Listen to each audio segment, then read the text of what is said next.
What up, YouTube? Welcome back to my channel. My name is Bizmatik, and I'm back with another one for y'all. This time around, it's a little different. This is Neil Young versus Lynyrd Skynyrd. Yeah, the whole beef that happened between Lynyrd Skynyrd and Neil Young, they got like a little mini documentary on it. So I'm like, yo, that's dope. I need to watch that. Cause I already did the song Sweet Home Alabama, and I will be putting up a review. If I don't know when I'm gonna release this video, I will be putting up a review of Neil Young's Southern Man song. So hey, y'all told me to dig into it, I'm gonna dig into it. But before we get into all that, if you're new here, please hit that subscribe button and also hit that notification bell. That way you get these as they come out on this channel. We talk everything music. Man, I'm a little excited to see this little mini documentary, the first music beef, you know. Let's see. Let's dive into it. The legacy of the Lynyrd Skynyrd-Neil Young feud begins in 1970 when counterculture and social justice pioneer Neil Young criticizes the American South.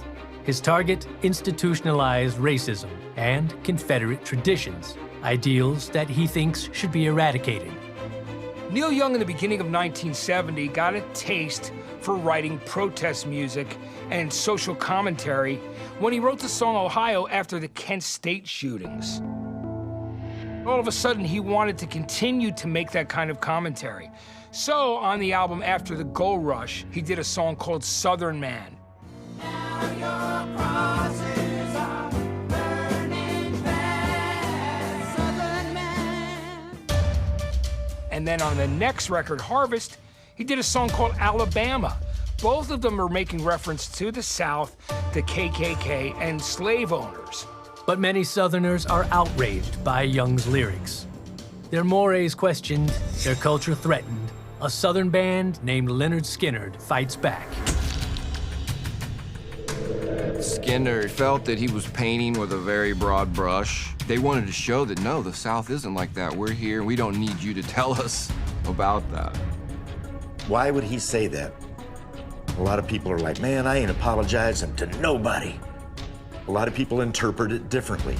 I love all people, and so did Ronnie. But I also understand why people are pissed off. Skynyrd's frontman, Ronnie Van Zant, escalates the beef with a personal and direct response to Young's anti-South songs, Southern Man and Alabama.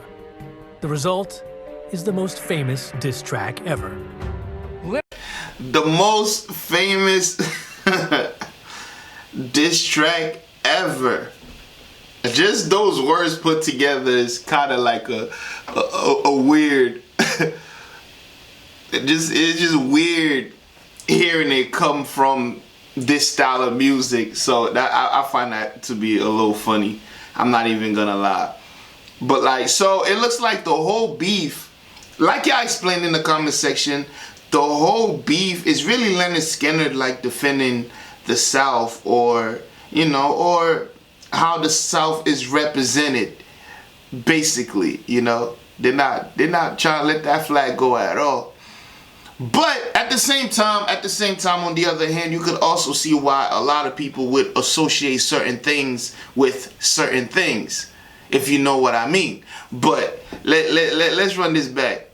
Anti-South songs, Southern Man and Alabama. The result is the most famous diss track ever. Lynyrd Skynyrd came back when they wrote Sweet Home Alabama.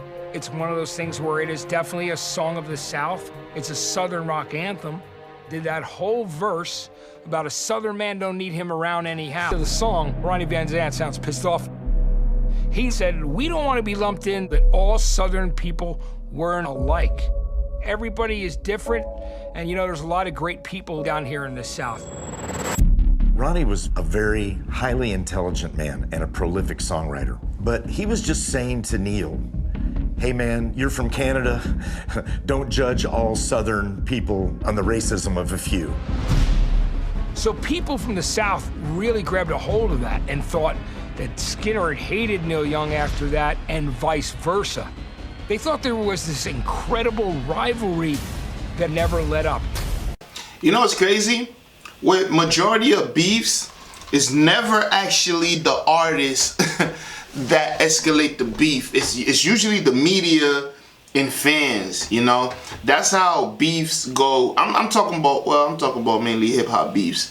That's how beefs, like if you look at the whole Biggie and Tupac thing, you know, that was just the media just going crazy with it, and they turned it to not just a Biggie and Pac beef. They turned it like it was an East Coast versus West Coast beef, you know. The media, because it sells. Everyone's making money off it, and people die behind those things. I'm not saying people necessarily died behind this beef, but I'm saying like it could have potentially ruined real relationships, or you know, or just made things weird, you know, in the circuit, because these bands and these artists, a lot of them, they perform in the same spaces, same venues, you know, they're at the same events. So beefing is always awkward when where you gotta be somewhere with someone you don't even like. It's crazy. They thought there was this incredible rivalry that never let up. The animosity between Neil Young and Ronnie Van Zant may have been only for show. They definitely kissed and made up. They respected the hell out of each other. Could just be a moment where, hey, I'm gonna take that and use that for inspiration. And I think that's what happened with the Skynyrd-Neil thing. It was like, that was like something that was inspired. If you look on the last album cover Lynyrd Skynyrd did, Street Survivors, before the tragic plane crash, Ronnie Van Zant, the lead singer of Lynyrd Skynyrd, he's wearing a Neil Young Tonight's the Night shirt right under his jacket. So the last message that he sent to us was, I'm a Neil Young fan. Ronnie told me that Neil Young and Ronnie were going to get together and write a song, but Ronnie was killed, and so they couldn't. I get goosebumps thinking about the song that Neil and Ronnie would have written. I knew Ronnie, and I knew that Ronnie loved Neil Young. It's as simple as that. He respected him as a singer, songwriter. He was just addressing the one issue, which is don't blame all Southern men for a few that have racist views. Whether the perceived feud is rooted in personal anger or regional pride, the songs they provoke remain staples of classic rock. Ronnie Van Zant with Skynyrd and Neil Young would both go on to enshrinement in the Rock and Roll Hall of Fame. Music's Greatest Mysteries, all new Sunday at 9 Eastern, 8 Central, only on Act. Alright, man, shout outs to Music Greatest Mysteries. That was dope. Just to learn like what's behind that. It's I feel like it's not as much of a deal as they made this video, because this video got pretty dramatic with the, you know, with the background songs and all. But yeah, like I said, I haven't heard too much. I haven't heard too much of Neil Young. I think I did one review on Neil Young, and I got another one coming of Southern Man. But I mean, I like Lynyrd Skynyrd, and you know when they said when they talked about as far as Van Zant, am I saying his name wrong? Right, Ronnie. When they said Ronnie, like he's a very prolific writer, that I agree with, because I do love Lynyrd Skynyrd's lyrics. Lynyrd Skynyrd's lyrics are fire. I just gotta give it up. Lynyrd Skynyrd's lyrics are fire, but it was really dope just to see the background, just to see what's going on, because y'all commented this on my comment section so many times. So it was just dope just to know what was going on with that. That was really fun. But if you made it this far and you haven't hit that subscribe button or that notification bell, you didn't leave a comment, you ain't like the video, well, this is your chance to do so. You already know what we do on this channel, and it will definitely help us, you feel me, if you got on board. And guess what? I'll see you in the next video. And yo, look, you better be in the next video.